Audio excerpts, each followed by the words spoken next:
Shqipëria nuk shkoi më shumë se barazimi 1-1 me Norvegjin, por gjithsesi ruajti vendin e dytë në grupin E pas takimit të 6 të vlefshëm për eliminatorit e botrorit. Një rezultat trishtues në fund ku vikingët kanë arritur të dalin me 1 pikë nga Qemalstafa vetëm në minutën e 87 të takimit. Në ndeshje ku miqt luanin shansin e fundit për botrorin, sfida filloi me emocione që në fillim përkuqezind, të cilët kërkonin të surprizonin Norvegjin. Në një përballje të vështirë me objektivat të mos pësojmë por edhe të shfrytëzojmë gabimet e kundërshtarit, Valdet Rama, një nga më të mirët në fushë pasi shmangu 2 lojtarë, arriti të çonte topin në rjet në minutën e 41. Në avantazh skuadra e Biazit e filloi pjesën e dytë më e kujtesshme për të administruar rezultatin.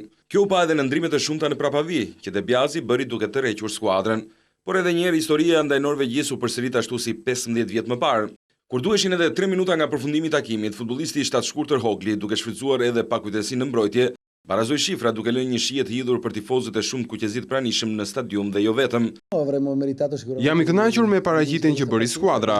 Jam shumë i lumtur që i kemi marrë 4 pikë një kundërshtari që cilësohej si favorit në fillim të fushatës së eliminatoreve. Por sigurisht që është gënjesht disi kur humbet mundësinë për të fituar një ndeshje në fund. Por mendimin tim ne e lam 2 pikë sepse ne kryesonim.